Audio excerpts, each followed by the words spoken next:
Well, welcome there, partner, to Wizards of the Tower. Role play. In this episode, we're going to be talking about a game called Aces and Eights, and it's not the card game. Not quite.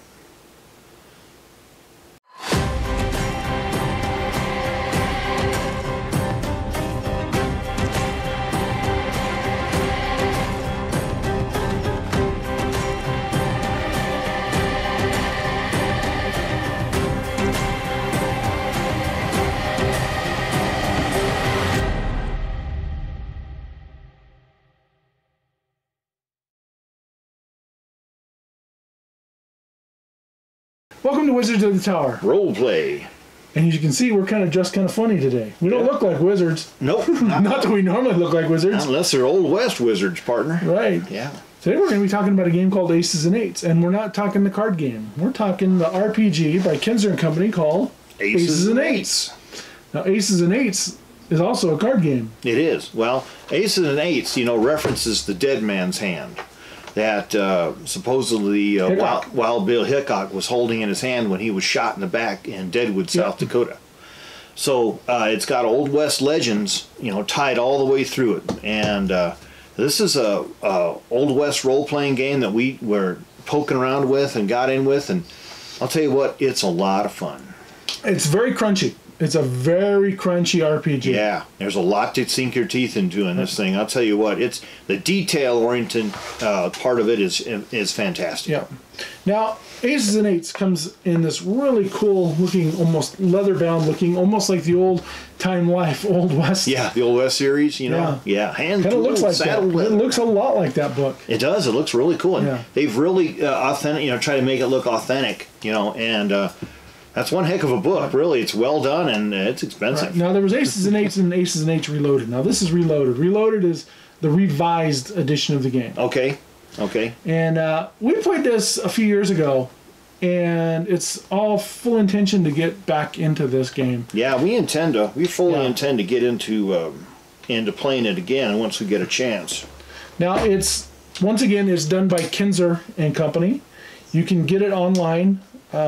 I think the system might kind of be dead, but it's still available, and there are people that still play it, not heavily. Yeah. When we were looking for an Old West game to play, we researched, and this is the one that a lot of people referenced. And so we got into it, and there's a lot of, like I said, it's crunchy, but the character creation in this, to me, is by far and away some of the best in an RPG. Well, here's the thing. Let's shine a little light on that. And you can see the front cover. Looks like a typical Old West kind of outlaw-looking shootout thing. And the inside of it's just packed with stats, art, charts, old photos, different pieces of weaponry and clothing and horses and everything like that. It's really loaded up with stuff. Yeah. So the character creation background, this is in an alternate history of the United States. Mm-hmm. The Civil War started in 1850s instead of the 1860s. Yeah. It ended up being a stalemate between the Confederacy and the Union. Mm-hmm. And parts of the Southwest are part of Mexico. Yeah, so, there's part of it. Yeah, parts of Colorado and part of Mexico and Arizona and Texas are all still part of Mexico and California even. And then you've got Deseret, which is the Mormon state of Utah. Yeah, of Utah. It's expanded sort of Deseret area. That part of the Southwest is still, Mexico still owns it. And then, but I think you still got California. Isn't California part of the Union, or? I can't remember if California was or not. Yeah. I know you have your northwest or northeast, which was the Union, and then you have your typical southern states, which were the Confederacy. Yeah, and you have an old Indian territories. You have an Indian territory, which is really kind of interesting. A big center part of the country, which is an Indian territory. Wyoming, Montana, Idaho, Oregon, Washington. Yep.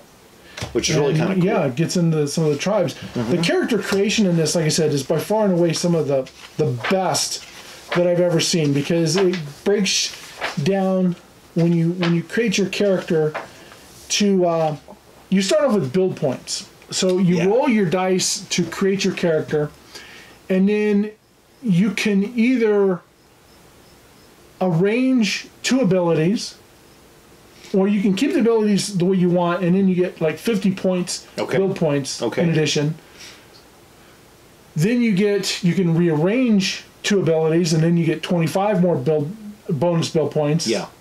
And then you can rearrange all of them, and then you get no bonus build points. So the way it starts, I think, is you get maybe 75 or 100. I can't remember quite what the build point was. I'll put it up in the description when we do it. That's nice. To take your skills and your feats, or to improve your abilities.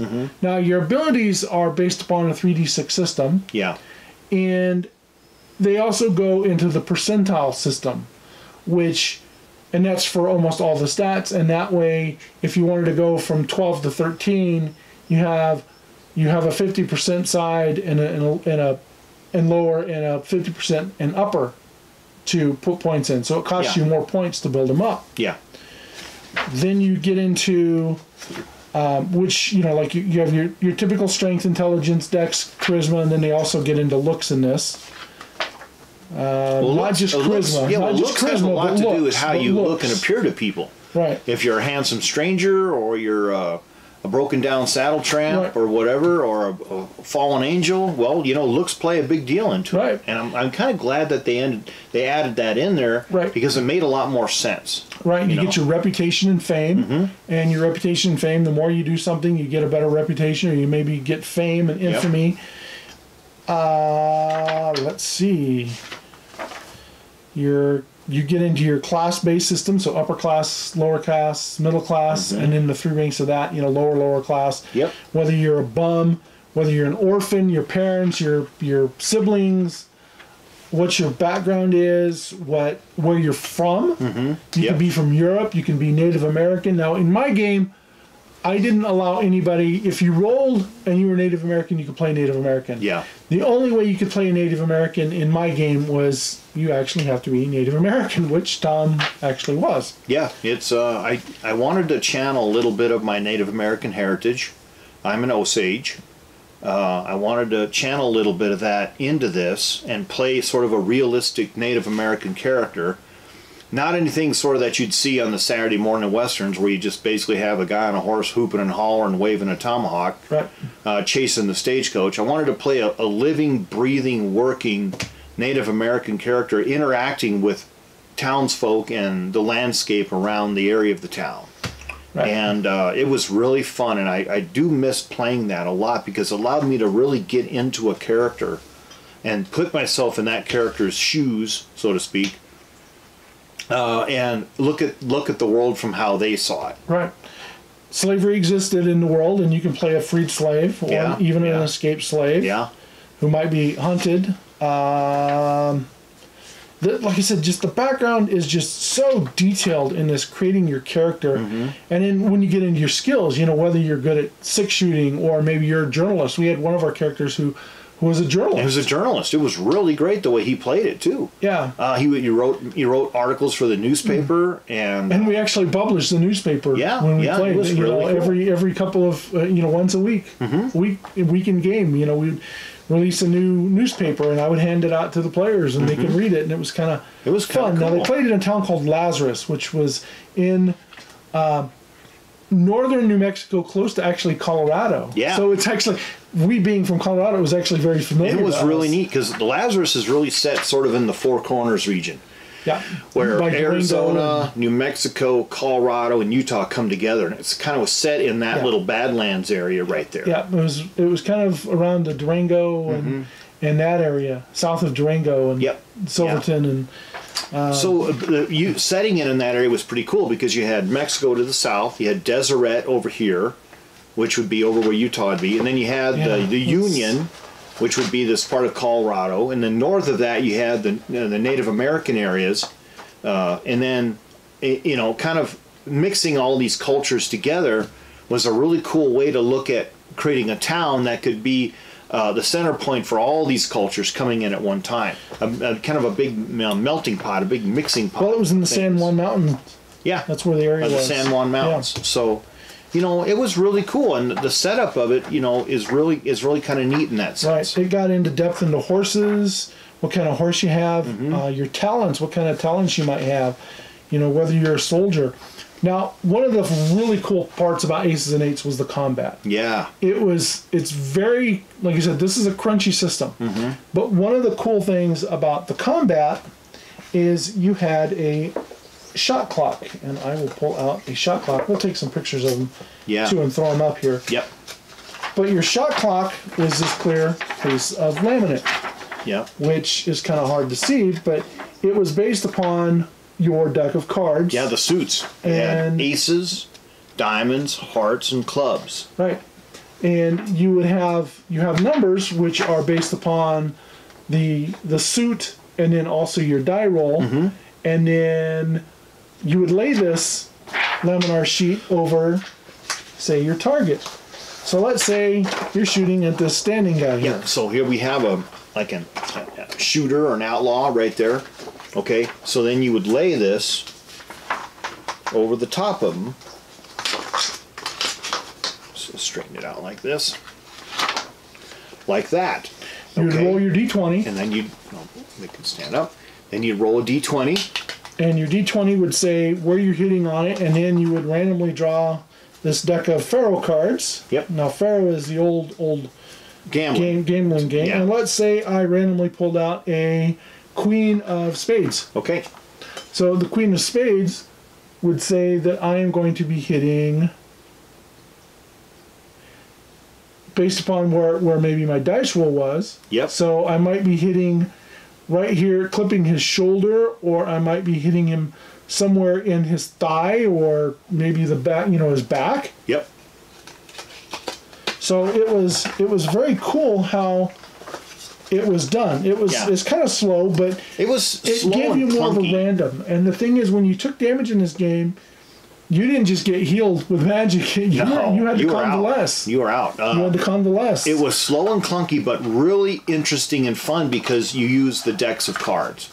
Now, if you've ever read anything about the Old West, and you know that towns had saloons full of faro tables and poker tables, playing cards and gambling was a big pastime. It really was. People gambled. People gambled everything. They would gamble everything on one shot, And a lot of people, would gamble their lives away and gamble their property away just because they wanted to win big. Yeah. And a lot of the mythology that we have about gambling originates from the Old West, the idea of throwing it all on one color, and rolling the table and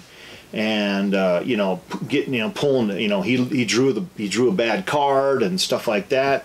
You draw the low card, you drew the high card, that kind of thing.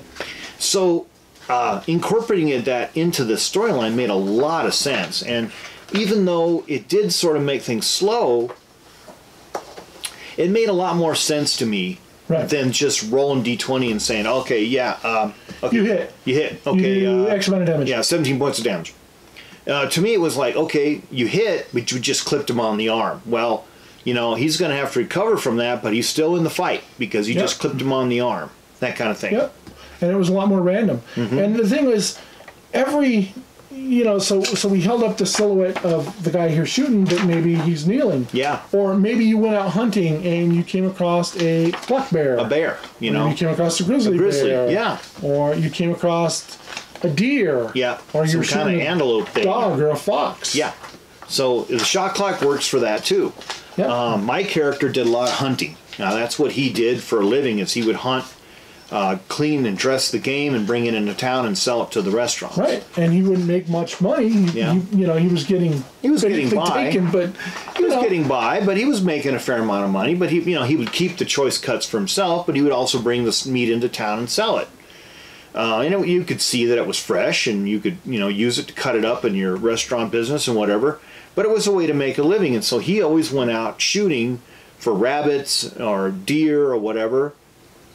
And it was a way to stay in the area and feed himself. So let's say the guy is normally paying somebody 25 cents a pound. Well, he might be paying Walks with Thunder 10 cents a pound. Yeah, the Indian price. But still, you bring in 100 pounds of meat at 10 cents a pound. Still, that's it still ends up being $10. Which is a lot of money which is a fair amount of money. And you do that per week. You had enough to buy your food and camp out in town and we had a newspaper, like you said, that we had for this game, and we had all the background. So there was let me see if I could go find our newspaper. Okay. So one thing that Delaney created were like these posters. For a show. For a show, printed on vintage paper. She also printed newspaper too, but then there was these things that she made, which are really kind of cool. This is a traveling entertainer who's coming through town, and it says, rescheduled, move to the Howling Mad Gambling Hall. Due to conflict with the owner of the Thunder Horse Saloon, Kitty Blue and her troupe will be performing at the Howling Mad Gambling Hall on May 12th, 1867. $5 best seats, all others $2. One free drink included. So Delaney would make stuff like that, and of course, huge plot hook. All right, why did Kitty Blue have a conflict with the other gambling hall owner? All right, big plot hook. A whole series of quests that was associated with this whole thing, and it was a great way to kind of immerse people into the storyline, which I thought was just super cool. And Delaney was so creative with it. I just thought it was really cool how she did that. Yeah, so Kitty was of northern birth and hated the Confederacy because her father and one of her brothers had been killed during the war. So she had a hatred for the Confederacy, and then she found out that the Thunder Horse Saloon was owned by a true blue Confederate. A true blue Confederate. A great coat, who was diehard gray coat, So that didn't mix very well, No. It takes place in 1867 to the date on this.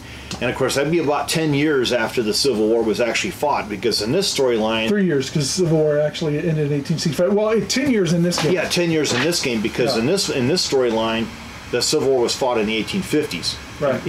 About the time of the Missouri Compromise, in our historical sense, that didn't quite compromise and work out, and it led to war. Right. So now, of our characters we had, Tom was playing the Native American Walks with Thunder. His name was Walks with Thunder, Right, who was a Native American guy. Yeah, yeah. Then there was a Dan Dingle, and Dan was this kid from Ireland who'd come across, and his parents had been killed, or he'd went on a big adventure or whatever, and he was...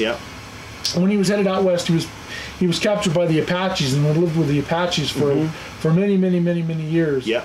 And so they called him the Apache Kid. The Apache Kid, yeah. Right. He had this red hair and freckles, and he was kind of troublesome. But he and Walks with Thunder would work together, and they set up the saloon for the show, and so they got free entry into the show. And they worked odd jobs together, which was really cool. There was one of the other guys who played the journalist who was from the Confederacy. And he was. Kitty didn't like that character. No, he was an ex-Confederate who was a journalist, so a lot of things that he wrote was kind of slanted towards that kind of politics, which was kind of interesting. Right. And they had the church was trying to get Dan Dingle converted, because he was a heathen. And, he was a heathen. You don't need to be a heathen. And then they had a shootout with some bandits that came into town. And we had a couple shootouts, but we had one big giant shootout that was really awesome. And the way it worked out is we managed to get the shot clock going pretty quickly. And so it worked pretty good to where during the shootout, you could always imagine that people were shooting down from the balcony down onto the street, and there were some outlaws that had come into town to try to rob the bank, and the townspeople got together as sort of a mob, and they grabbed their guns and they were shooting down, into the town and into the outlaws, and it was pretty cool. I got to say it was a lot of fun. There was a few expansions that we actually have, which is Hustlers and Townsfolk of Judas Crossing Edition, which was a town, Judas Crossing, and they gave you a map of Judas Crossing, which... Yeah, there's a big town. Yeah, big a lot town. of stuff happening. And it had all the people, it had all their stats, all their character sheets. Yep. So you could just flip this out and then use it for your characters. And then there was the shooter's guide, which had a bunch of different guides, which... Just kind of a quick picture of the back here. Yep. Animals and different people. Yep. And then Knuckle Buster, which is an RPG game, and miniature game, which you can use the buildings for, had ideas in general stores and random stuff which you can use to a lot of stat generation. Stat generation, random. You know, which is kind of cool. A lot of stat generations. You know, what does it cost to send a telegram? Yeah. How much did an average meal cost? What if you had to buy a horse? What if you had to get your horse shoed? How much would that cost? Yeah. And so you had these average stat generators, which really help you in the play, so that you don't get caught, you know, in this idea of, well, I don't really know what I'm going to do with this money. You know, how much does it cost for ammunition? How much does this and that cost? You know, so yeah. it give you a little more of a realistic idea how that's going to work. So, while a very crunchy system, I think it's a really good Old West game. I think it's probably, you know, I played the original Boot Hill, and it's far more complex than that. And like I said, when we were looking for an Old West game, because hey, you know, let's diversify from fantasy. Sure. Don't want to play fantasy all the time. Sure, why not? Don't want to play sci-fi all the time, you know.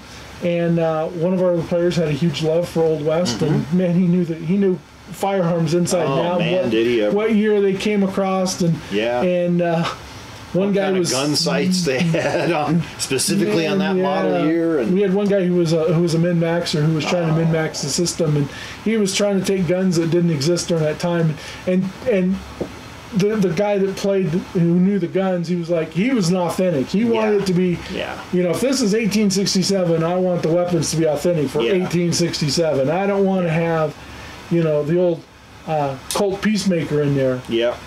It was really interesting how I never thought that you could min-max this game. But apparently, if you're a min-max player, you can min-max any game. That's because he was able to min-max his character in this game. Even with the random generation. Yeah, even with the random generation, he ended up with a guy who had way superior weaponry, way superior abilities. I don't know, some people just have an angle, and they've got a kind of a fuzzy angle that always makes it suiting their advantage. Yeah. So anyway, Aces and Eights by Kenzer and Company. It's still available. You can find this even in PDF form. Oh, that's cool. It's a thick, heavy book, and it's, you know, a great resource. Great, you know, it's put together. It's not like some cheap junk of whatever.